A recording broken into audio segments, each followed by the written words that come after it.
Okay तो हम लोग प्रॉब्लम नंबर 12 का कंटिन्यूएशन कर रहे थे। फिर से एक बार बता देते हैं, इन इन्वेस्टमेंट कॉर्पोरेशन का इन्वेस्टमेंट प्रोजेक्ट में 4 फैक्टर्स है।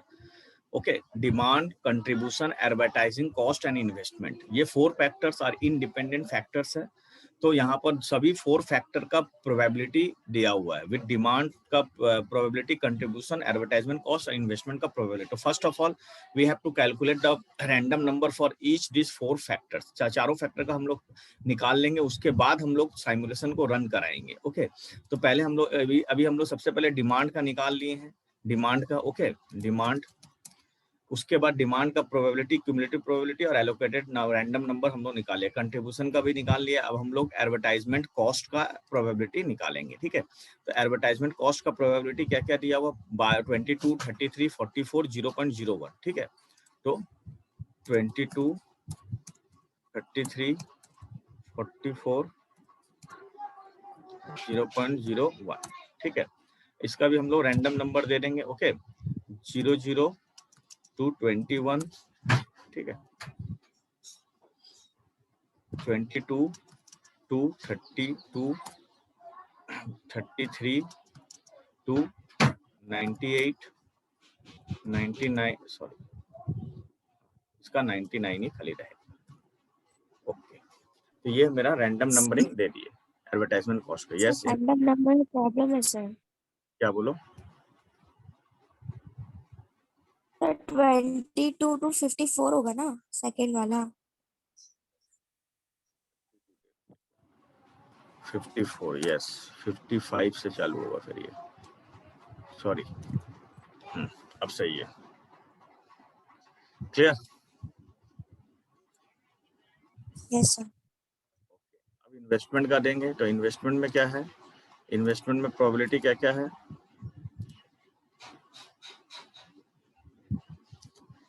10, 30, 45, 15। ठीक है, 10, 30, 45, 15, तो ये प्रोबेबिलिटी है। तो इसमें क्या देंगे, 00 to 0.9। ठीक है, 10 to 39। ठीक है, 40 to 84, 85 to 99, ये हम लोग प्रोबेबिलिटी दे दी। क्लियर? ये देने के बाद अब हम लोग को क्या करना है, साइमुलेशन टेबल रन कराना पड़ेगा। तो साइमुलेशन टेबल में हम लोग को रिटर्न ऑन इन्वेस्टमेंट निकालना। We have to calculate the return on investment. Return on investment निकालने के लिए सबसे पहले ये जितना भी डिमांड है, देखो यहाँ पर हम लिख लिए हैं 09248507, मैंने प्रॉब्लम को शॉर्ट कितना बनाया जा सकता है इस ये बताने। तो हमको क्या करना, पहले रैंडम नंबरिंग सजा के सबका यूनिट निकालते, फिर आरओआई निकालते, लेकिन हम एक ही टेबल में सब निकाल देंगे। एक ही टेबल में हम लोग सब कंप्लीट कर देंगे तो हो जाएगा। जैसे डिमांड का 09 है, पहले यहाँ देखो 09 डिमांड है, तो 09 में क्या डिमांड आएगा ये देख लो। 09 में मेरा डिमांड रहेगा 10,000 यूनिट्स, तो यहाँ पर हम लोग लिख देंगे 10,000 यूनिट्स। ठीक है, 84 में मेरा क्या डिमांड है, 84 में मेरा डिमांड है ये 40,000 यूनिट्स का डिमांड है, तो 84 में हम लोग 40,000 यूनिट्स लिख दिए। ठीक है, 41 में मेरा क्या डिमांड है, 41 में मेरा डिमांड ये है 20,000 यूनिट्स, तो 41 में हम लोग डिमांड लिख दिए 20,000 यूनिट्स। 92 में मेरा क्या डिमांड है, 92 में ये डिमांड रहेगा, तो 40,000 ही 92 में भी मेरा डिमांड है, तो 40,000 लिख दिए। ठीक है, 65 में मेरा क्या डिमांड है, 65 में मेरा ये डिमांड है, यानी फॉर 65 में यहाँ डिमांड है 30,000 यूनिट्स का, तो 60,000 में 30,000 यूनिट्स लिख दिए। अब आते हैं कंट्रीब्यूशन। कंट्रीब्यूशन के लिए 24 लेंगे, 24, तो 24 में क्या है, 24 कंट्रीब्यूशन के लिए चले जाओ। ओके, तो 24 में आएगा 25 रुपीज पर यूनिट। 24 में कितना आएगा, 25 रुपीज, तो यहाँ पर लिखेंगे 25। 38 कितना में आएगा, 38 इसमें आएगा, 38 के लिए आएगा 35, तो यहाँ पर लिखेंगे 35। ठीक है, 73 कितना में आएगा, 73 इसमें आएगा 45, तो यहाँ पर लिखेंगे 45। ठीक है, 07 मेरा कितना में आएगा, 07 यहाँ पर आएगा यानी 25, तो मेरा कंट्रीब्यूशन 25 हो जाएगा। फिर उसके बाद है 04 भी मेरा 25 में ही आएगा। क्लियर? अब आते हैं एडवर्टाइजमेंट कॉस्ट। एडवर्टाइजमेंट कॉस्ट के लिए 85 है, तो 85 किस में आएगा एडवर्टाइजमेंट कॉस्ट? 85 यहाँ पर आएगा 70,000 में, तो 85 70,000 लिखेंगे। क्लियर?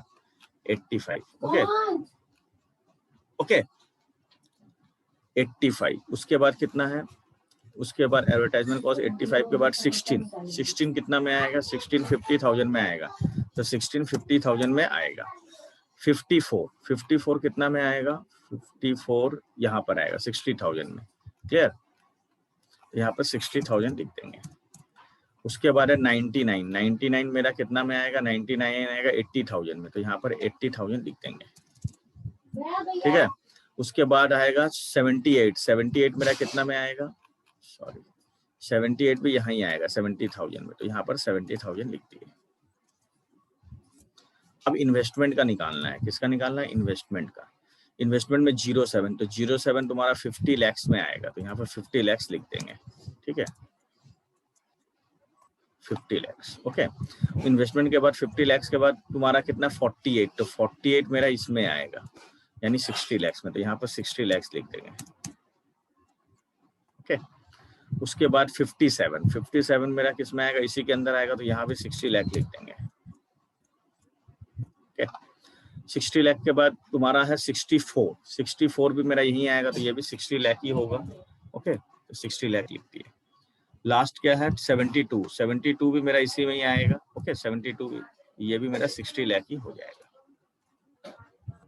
तो ये फिगर लिखने के बाद अब हमको रिटर्न निकालना है। तो how you calculate the return? कोई बता सकता है? How can we calculate the return and return on investment?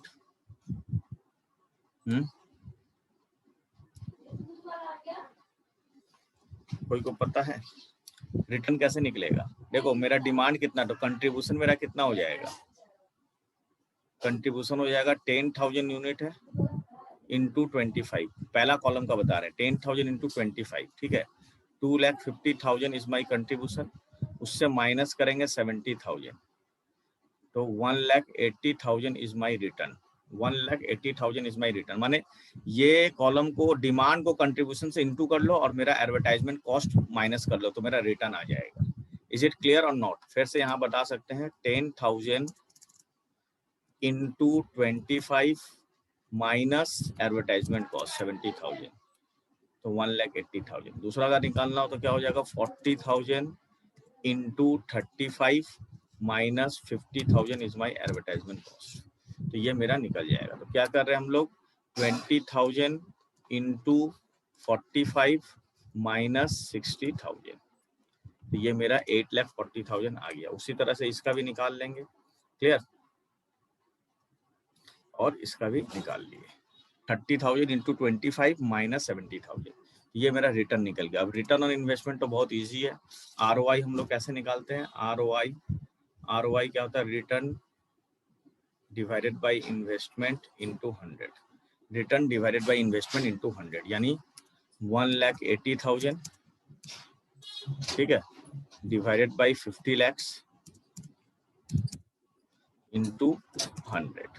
ठीक है, तो ये मेरा 3.6% आ गया। क्या किया है? 1 लाख इतना डिवाइडेड बाय 60 lakhs इंटू 100, तो ये मेरा परसेंटेज आते चला जाएगा। So this will be my percentage. Okay, ये मेरा परसेंटेज आ जाएगा। Okay,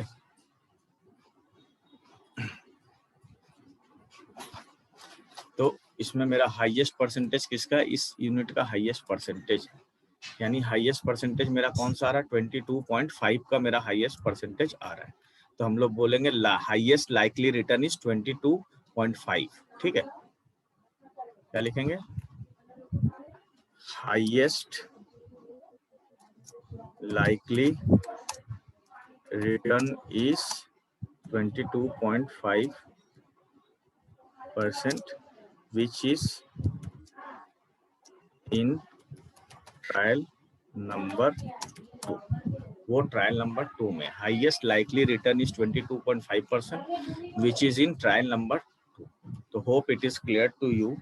Okay, if you have any doubt you can ask me, otherwise I will proceed to another problem।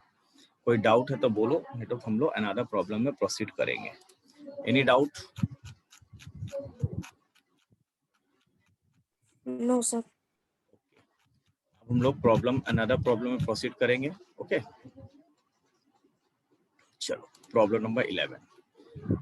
Problem number 11 में क्या बोल रहा है, a company manufactures a component which requires high degree of precision, माने उसमें high degree precision चाहिए, defect होने का चांस हो सकता है बहुत ज्यादा हो, इसीलिए each unit of the component is therefore subject to a strictly quality control test to ascertain whether there is any defect in it, माने इतना प्रिसिशन चाहिए कि डिफेक्ट होने से हो सकता है वो माल रिजेक्ट कर दे। तो the defects are classified into 3 categories, defect का 3 कैटेगरी है, डिफेक्ट का 3 कैटेगरी है, ए बी एंड सी।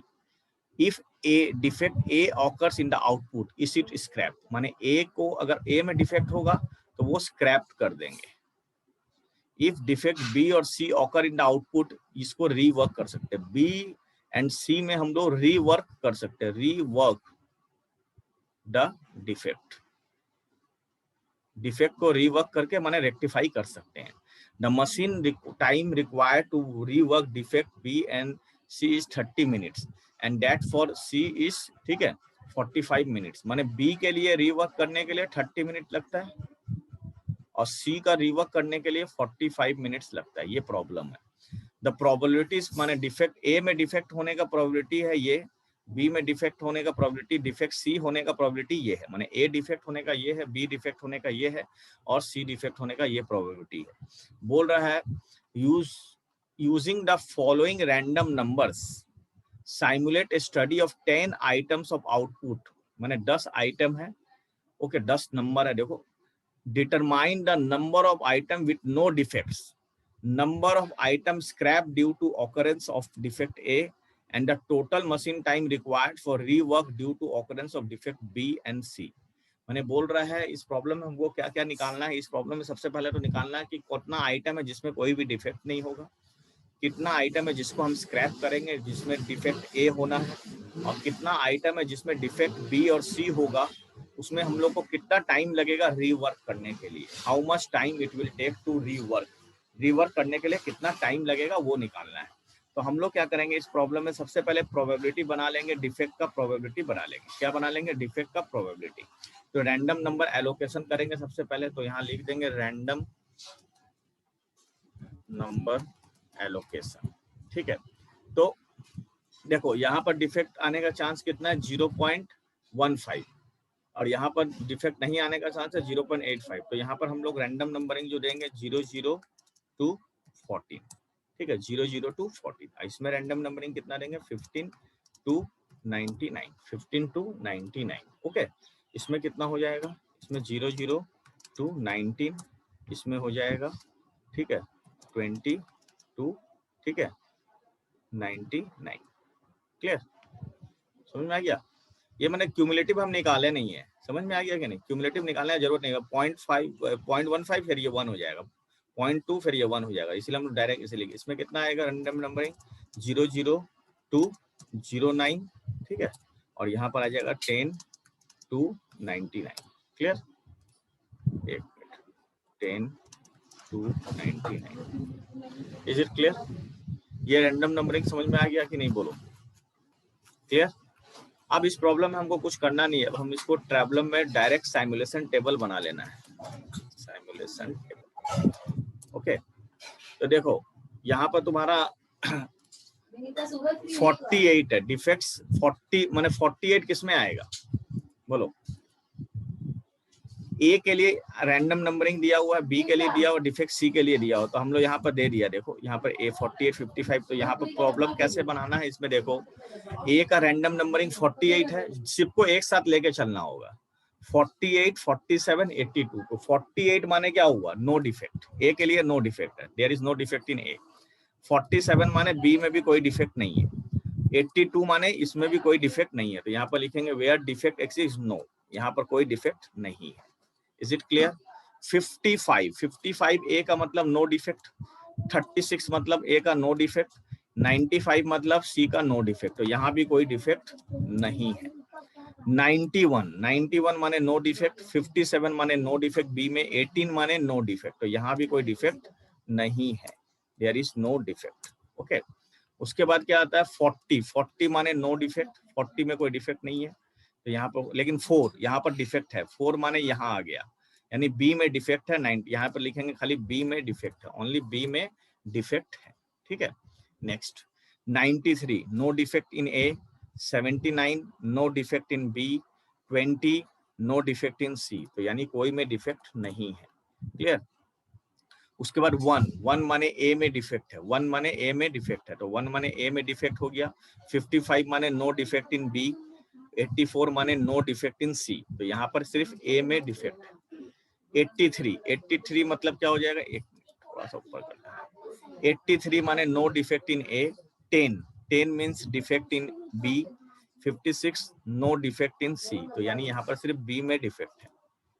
63, ठीक है, 63 माने नो डिफेक्ट इन ए, 13 माने ए में डिफेक्ट है, 11 माने सी में डिफेक्ट नहीं है, तो यहाँ भी सिर्फ बी में डिफेक्ट है। जिसको कोई क्वेरी रहेगा बोलते चलना, ठीक है। 47 no defect in A, 57 no defect in B, 52 no defect in C, तो यहाँ पर कोई डिफेक्ट नहीं है। 52 no defect in A, 9 defect in B, 3 defect in C, तो यहाँ पर बी में भी डिफेक्ट है और सी में भी डिफेक्ट है, यहाँ पर बी में भी डिफेक्ट है और सी में भी डिफेक्ट है, क्लियर। तो यहाँ इसका मतलब क्या हुआ, हम लोग को यहाँ पर एक चीज देखो, अब हम लोग को सबसे पहले यहाँ पर आइटम स्क्रैप कहाँ कहाँ होगा, यहाँ पर कोई आइटम स्क्रैप नहीं होगा, ओके, यहाँ पर कोई आइटम स्क्रैप नहीं होगा, एक मिनट, ठीक है, यहाँ पर कोई आइटम स्क्रैप नहीं है, तो ये सब जिसमें जिसमें नो है इसमें कोई कोई स्क्रैप नहीं हुआ, ठीक है। ए में भी सिर्फ ए वाला में स्क्रैप आएगा, तो यहाँ पर 1 आइटम स्क्रैप हो रहा है। कितना आइटम स्क्रैप हो रहा है, क्योंकि ए में डिफेक्ट एक ही जगह है, तो जहां पर ए में डिफेक्ट होगा ए का आइटम को हमको स्क्रैप करना पड़ेगा, तो ए का आइटम स्क्रैप होगा, ओके, क्लियर। और रीवर्क कहाँ कहाँ होगा, रीवर्क, तो रीवर्क तुम्हारा यहाँ नहीं होगा, यहाँ नहीं होगा, यहाँ नहीं होगा, इसमें होगा, इसमें भी नहीं होगा, इसमें भी नहीं होगा, इसमें होगा, इसमें भी नहीं होगा, तो बी में रीवर्क होगा। यहाँ बी में डिफेक्ट है, तो बी में रीवर्क के लिए कितना टाइम लगता है, बी में रीवर्क के लिए 30 मिनट्स लगता है, बी में रीवर्क के लिए 30 मिनट्स लगता है, तो यहाँ पर हम लोग 30 मिनट्स लिख देंगे, क्लियर। यहाँ भी बी में 30 मिनट्स लगेगा, यहाँ भी बी में 30 मिनट्स लगेगा, clear.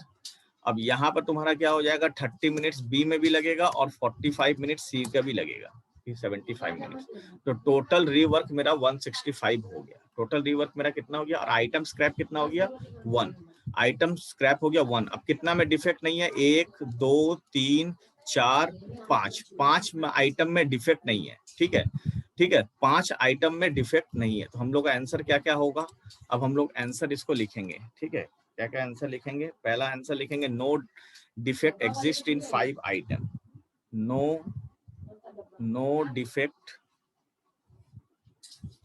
Exist in 5 item, 5 item में कोई डिफेक्ट नहीं है, ठीक है। डिफेक्ट, ठीक है, exist, defect A exist in 1 item, ठीक है, defect A exist in 1 item, यानी कितना आइटम में है, item number 6, so it is scrap, उसको हम लोग स्क्रैप कर देंगे, ठीक है। डिफेक्ट बी कितना में एग्जिस्ट करता है, 4 आइटम्स में, और डिफेक्ट सी एग्जिस्ट करता है 1 आइटम में, ठीक है। डिफेक्ट बी 4 आइटम में है, 1 2 3 4 और सी 1 है, तो लिखेंगे defect be exist in 4 items and defect C exist in 1 item, ठीक है, clear। So they require rework, so ठीक है, so they require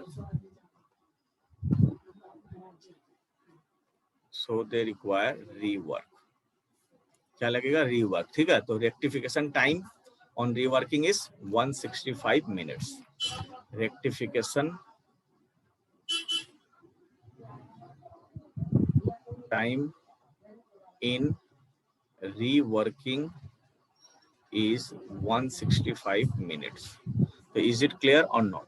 बोलो, क्लियर हो गया किस तरह से ये बनाना था डिफेक्ट का problem? Okay, is it clear? Any question? No sir. Okay, चलो, कोई क्वेश्चन नहीं है। ओके, तो ये समझ में आ गया होगा। हाँ, चलो, problem number 10 we have done. We have to not much time left. Okay, okay, we will do it. A baker, problem number 10. Okay, a bakery sells a popular brand of bread. एक bakery brand cell करता bread का. Okay, cost price पर bread is 16 and selling price पर, मैंने cost price तुम्हारा है 16 और selling price है 20 रुपीज. इसका मतलब प्रॉफिट तुम्हारा कितना हो गया? प्रॉफिट हो गया 4 rupees. Self life of the bread is 2 days. माने ब्रेड का लाइफ कितना? ब्रेड का लाइफ 2 दिन है. 2 दिन बाद ब्रेड बासी हो जाएगा, खत्म हो जाएगा. If it is not sold within 2 days, then it has no sale value at the end of the second day. मैंने दूसरे सेकंड डे तक के बाद उसका sale value no sale value हो जाएगा. Daily demand on the base of past experience. Daily demand दिया हुआ, मैंने डेली डिमांड मैंने 0 में कितना डिमांड है, 20 का कितना डिमांड है, 25 का, 35 का, 40 का, 45 का क्या डिमांड है, ये दिया हुआ है. बोला consider the following sequence of random number. ये रैंडम नंबर दिया हुआ 58, 80, 51, 09, 41, 26, 64, 43, 86, 35. ये रैंडम नंबर लेके हमको क्या निकालना है? Using the sequence simulate the demand for the next 10 days and find out the total profit और लॉस फॉर 10 days. माने नेक्स्ट 10 days का क्या डिमांड है पहले वो निकालेंगे, फिर टोटल प्रॉफिट और लॉस फॉर द 10 days निकालना है. एज्यूमिंग 35 ब्रेड्स आर परचेज, माने हर दिन कितना परचेज कर दे, पर डे परचेज कितना है? पर डे परचेज होता है 35 ब्रेड्स.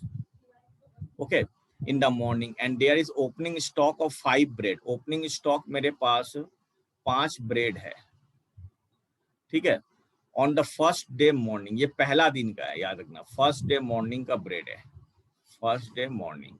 और assuming LIFO basis, last in first out basis, माने fresh bread are sold first.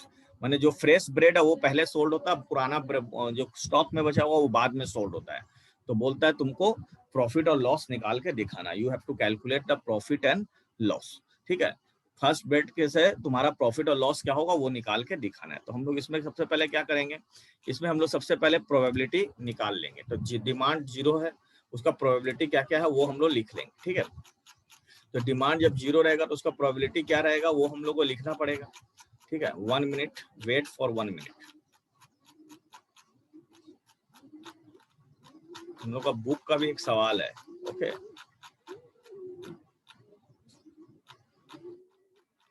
वो भी हमको कराना था.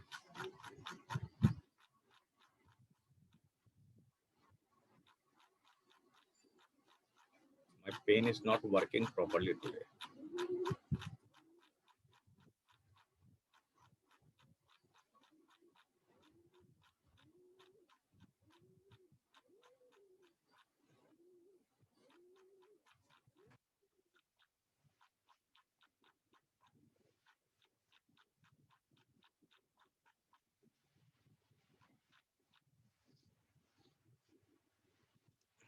प्रोबेबिलिटी, चलो प्रोबेबिलिटी क्या, 1, 15, 30, 40, 10, 4.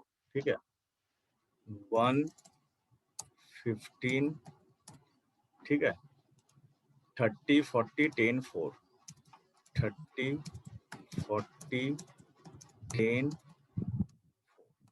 ये मेरा प्रोबेबिलिटी है. ये प्रोबेबिलिटी आने के बाद मेरा रैंडम नंबरिंग हम लोग दे देंगे. तो ये कितना हो जाएगा? 0, 0 to 0, 0. ठीक है, इसमें कितना आ जाएगा? 0, 0, 1 से 15 तक. ठीक है, 0, 1 to 15. ओके, इसमें कितना आ जाएगा? 16 to 45. इसमें कितना आ जाएगा? ठीक है, 46 to 85. इसमें कितना आ जाएगा? 86 to 95. इसमें कितना आ जाएगा? 96 to 99. ठीक है, ये हम लोग रैंडम नंबरिंग एलोकेट कर दिए. We have allocate the random numbering. ठीक है,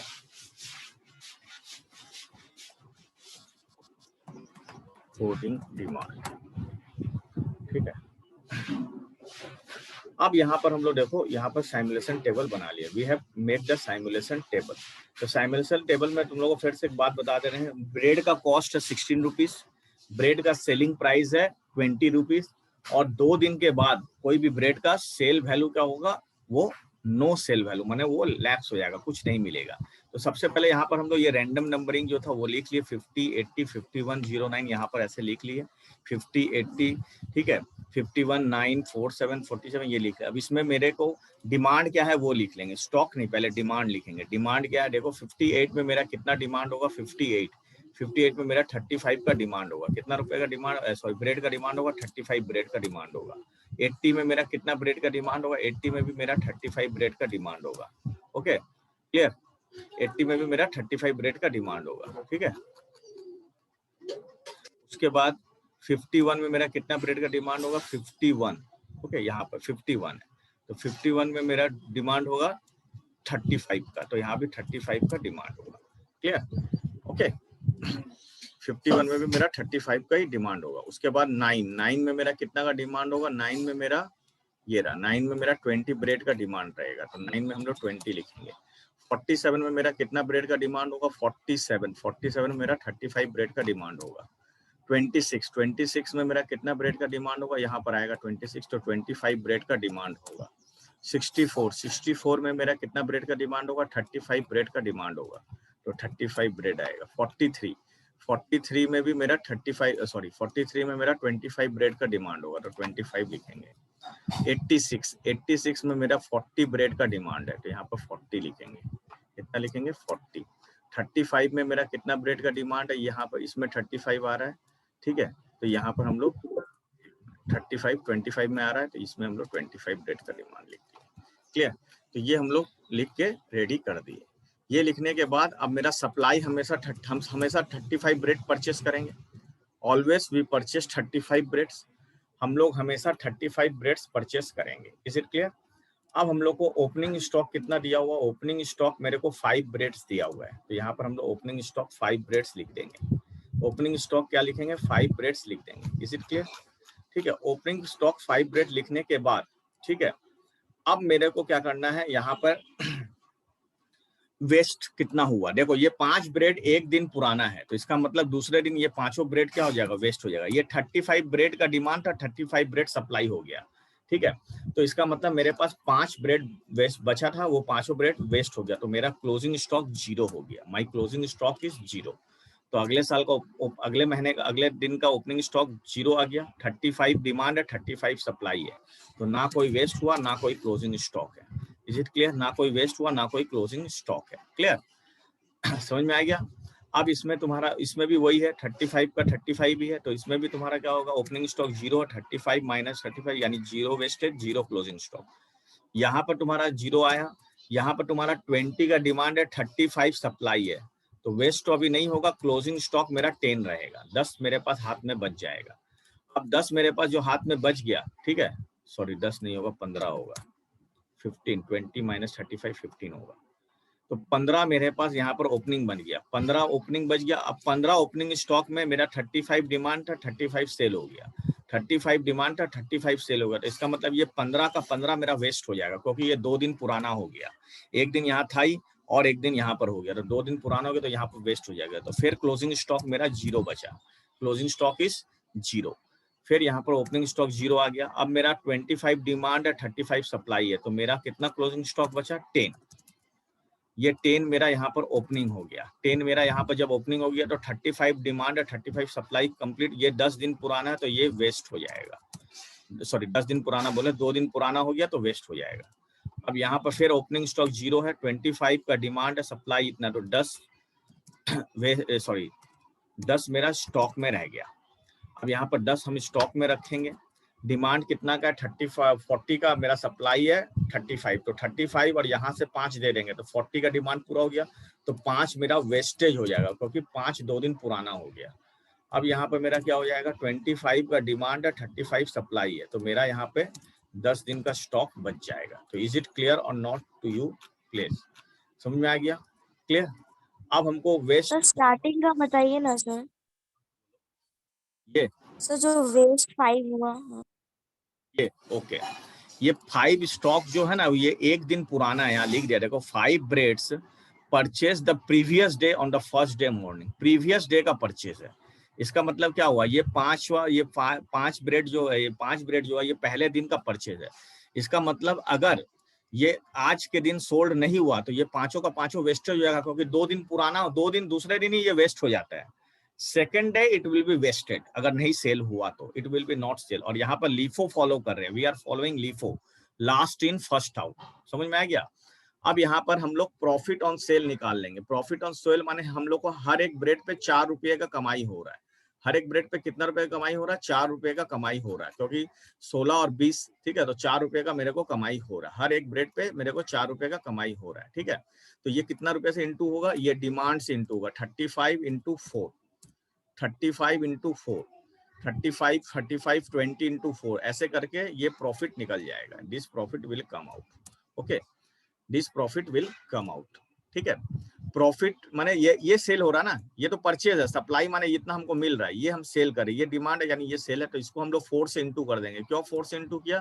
यहाँ बताए थे कॉस्ट प्राइस 16 है, सेलिंग प्राइस 20 है, तो मेरा प्रॉफिट है 4, इसीलिए हम लोग 4 से इंटू किया। अब लॉस कितना होगा मेरा? जब जब वेस्ट होगा तब तब मेरा 16 रुपये का नुकसान हो जाएगा, क्योंकि एक ब्रेड का दाम 16 रुपये है। तो मेरा वेस्ट माने क्या हुआ? मेरे घर से 16 रुपया चला गया एक ब्रेड का, तो लॉस में हम लोग क्या करेंगे? वेस्ट जो है उसको इंटू करेंगे 16 रुपये से, इसको इंटू करेंगे 16 रुपये से, इसको इंटू करेंगे 16 रुपये से। जहां जहां मेरा वेस्ट है वहां वहां 16 रुपये से इंटू होगा। Is it clear? ओके, जहां जहां मेरा वेस्ट है वहां वहां 16 रुपये से इंटू हो जाएगा। तो प्रॉफिट, नेट प्रॉफिट कितना आ जाएगा? 140 माइनस 80, 140 माइनस 80, यानी मेरे को 60 रुपये का नेट प्रॉफिट हुआ है। यानी प्रॉफिट ऑन लॉस और सेल ऑन वेस्ट ये माइनस करके हम यहाँ पर निकाल लेंगे। क्लियर? प्रॉफिट ऑन लॉस और सेल ऑन वेस्ट ये माइनस करके हम लोग निकाल लेंगे, ठीक है, क्लियर? तो मेरा टोटल प्रॉफिट कितना हो रहा है? What is my total profit? ये मेरा टोटल प्रॉफिट आ जाएगा। This is my total profit.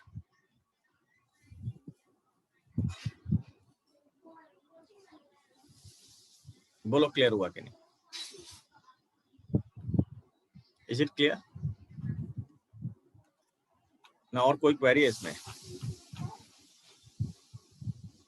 Profit on sale निकालते हैं वो सप्लाई इंटू 4 रुपीज ना, या डिमांड हाँ, इंटू सप्लाई 4? डिमांड, मेरा डिमांड माने तो मेरा सेल है, जितना डिमांड हो उतना ही ना सेल करेंगे। सप्लाई तो मेरे को जितना मिल रहा है। Okay sir. सप्लाई माने क्या हुआ? जितना मेरा सप्लाई माने क्या होता है? जितना मेरा डिमांड, हमको सप्लाई माने सप्लाई, ये बेकरी पॉइंट ऑफ व्यू से देखो, डिमांड माने इतना हमको सेल करना है, और सप्लाई माने ये मेरा परचेज है, मेरे पास इतना ब्रेड आ रहा है। डेली हम 35 ब्रेड परचेज करते हैं, daily we are purchasing 35 bread. और डिमांड माने डेली मेरा इतना डिमांड, जितना डिमांड है उतना ही सेल होगा। तो डिमांड से इंटू करेंगे ना, जितना डिमांड है उतना सेल करेंगे, ये मेरा प्रॉफिट आएगा। और इतना मेरा वेस्ट हुआ तो वेस्ट को इंटू करेंगे 16 से, जो मेरा कॉस्ट प्राइस है, तो ये मेरा लॉस आ गया, इतना लॉस है, तो मेरा नेट प्रॉफिट आ जाएगा। नेट प्रॉफिट से ये निकल जाएगा। तो hope you have all understand this problem. Sir हमको कुछ पूछना है। सर हमको पूछना है कि हम लोग डिमांड से क्यों मल्टीप्लाई कर रहे हैं, क्योंकि डिमांड मतलब सप्लाई जितना है डिमांड तो एक्सीड कर सकता है ना, मतलब डिमांड ज्यादा आ सकता है, लेकिन हम लोग के पास जितना रहेगा सप्लाई करने के लिए प्रोडक्ट उतना ही ना हम नहीं तो कर लोग रहे दे हैं। देखो पाएंगे। कहीं पर शॉर्टेज तो नहीं हुआ, देयर इज नो शॉर्टेज। अगर इस प्रॉब्लम में शॉर्टेज होता तो हम यहाँ बनाते। यहाँ पर देखो जितना डिमांड है वो हमेशा फुलफिल हुआ है। अगर यहाँ पर 40 का डिमांड है तो 35 सप्लाई है और ओपनिंग स्टॉक 10 है, तो 45 मेरे पास ब्रेड है, तो 40 तो हम सप्लाई कर सकते हैं। I can supply it. हाँ, और सर हमको एक और चीज पूछना है सर, सप्लाई हम लोग पूरा 35 क्यों लिए थे? यहाँ पर दिया हुआ प्रॉब्लम में देखो, यहाँ लिख दिया था per day purchase 35 bread, time is only 1 minute. Okay okay okay 35 breads are thank you purchase sir. Every day, लिखा हुआ देखो 35 breads are purchase every day in the morning. हर दिन हम लोग 35 ब्रेड ही परचेज करते हैं। That's why my supply is always 35। माने मेरे को सप्लाई कितना मिलेगा? 35। अब मेरा डिमांड कितना वो देखना पड़ेगा। हाँ, इस प्रॉब्लम में ये था, अगर ये प्रॉब्लम में और एक कॉलम बनाना पड़ता, अगर मेरा डिमांड कम हो जाता तो, जैसे मेरा सप्लाई 35 और डिमांड, यहाँ पे जैसे 35 सप्लाई और 10 है, यहाँ डिमांड अगर 50 होता तो हम सप्लाई नहीं कर सकते थे, हमारा शॉर्ट सप्लाई हो जाता, तब तुम्हारा क्वेश्चन सही था, तब हमको एक और कॉलम बना के तब हमको उस पर प्रॉफिट और सेल निकालना पड़ता। समझ गए? देखो table is depend on you. Table तुम जितना तुमको लगे कि हम इतने इस ये कॉलम बनाने से मेरा इजीली कैलकुलेशन हो सकता है, तुम उतना ही टेबल बना सकते हो। You can make this type of table. बोलो क्लियर हुआ कि नहीं? Is it clear?